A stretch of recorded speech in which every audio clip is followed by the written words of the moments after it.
ومين فينا ما بيحبش الأكلة التحفة الخطيرة ده؟ الممبار والبط تحسهم تركيبة كده، ما ينفعش يتعمل كل حاجة فيهم لوحده. الممبار مع البط بقى، هنعمل ممبار ني في ني، وهنعمل بطة مشوية خطيرة. يلا بينا نشوف معانا ايه. معايا بطاية كده، وهبدأ بقى انضفها واغسلها كويس قوي. معلقتين كبار دقيق، ومعلقتين كبار ملح، ومعلقة صغيرة من البيكنج صودا او الكربوناتو.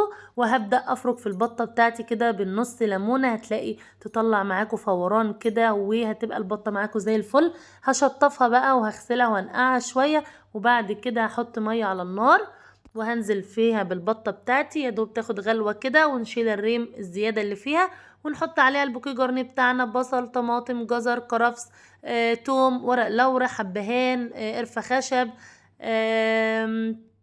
الكوبيبه الصيني، كل الحاجات الحلوه اللي بتنكه الشوربه.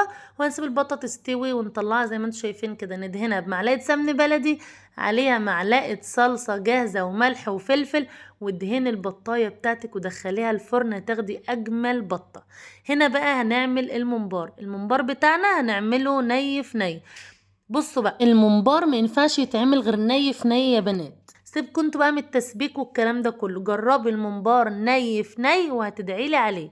بصلتين كبار كده مبشورين، هنزل عليهم بقى بالتوابل بتاعنا: ملح، فلفل، كمون، كزبرة ناشفة، بابريكا، 7 بهارات. وهبدأ اعصج البصل بتاعي واتبله كويس قوي قوي بالتوابل دي. بعد كده هنزل بالتوابل على الرز بتاعي المغسول ومتصفي كويس قوي، ده رز بلدي.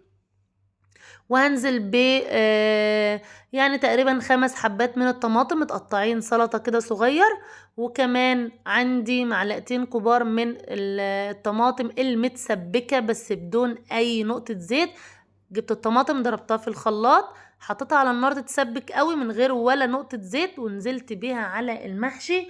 وهنحط كمان قرنين فلفل اخضر وشبت وبقدونس وكزبرة وزيت. وخدي بقى احلى واجمل طعم لخلطة المحشي بتاع الممبار ده، تحفة تحفة تحفة. وظبطي التوابل طبعا اللي قلنا عليها، وهتاخدي اجمل ريحة لاجمل خلطة ممبار. والله العظيم انا جربت الممبار ده بطرق كتير جدا جدا، بس كانت دي اجمل واحسن طريقة لخلطة الممبار.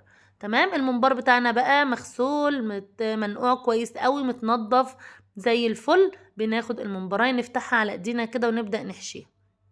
بالنسبة بقى للحشو، بلاش تزودي الرز في الممبار. الرز بتاعك طبعا لما بيستوي بيزيد، فخلي الرز شوية صغيرين خالص وافرديهم في الممبرايه كلها. هتاخدي اجمل صابع ممبار كده، تحسي بالممبار، مش تحسي ان انتي بتاكلي رز، لا هتحسي بطعم الممبار بجد. تمام. اهو ده شكل الممبار بتاعنا، شايفين؟ تحسوه فاضي كده يا بنات، بس لما بيستوي بقى والرز بيزيد بيبقى خطير. خلاص، هنجيب بقى حلة على النار فيها مية بتغلي، هنزود لها طبسية كبيرة شوربة من بتاعة البط، وهنزل بملح وفلفل ومرق الدجاج وورق لوري وقرنفل وقرفة خشب وحبهان. هنظبط يعني الشوربة بتاعنا قوي بتاعة الممبار. وهبدأ انزل بالممبار بتاعي واحدة جنب واحدة. تمام. الممبار بياخد قد ايه وقت؟ الممبار مجرد ما بتحطيه ياخد، اول ما يبدأ يغلي بتعديله بالظبط 45 دقيقة، ساعة الا ربع، بيكون الممبار معاكي مستوي وزي الفل. هنطلع الممبار بتاعنا نصفيه كويس ونطلعه يبرد، وبعد كده هنقليه بقى في الزيت، ويطلع معانا ممبار خطير، طعم، ريحة، لون، حشو ممتاز. الممبرايه كده طريه كده، مش ناشفه وماسكه وجامده كده ومليانه حشو، لا لا لا لا. والبطه تسويتها ممتازه ولونها تحفه. لايك وشير للفيديو بقى لو وصلتوا معايا لهنا، واشوفكم ان شاء الله في وصفه جديده وسهله في رعايه الله. سلام عليكم.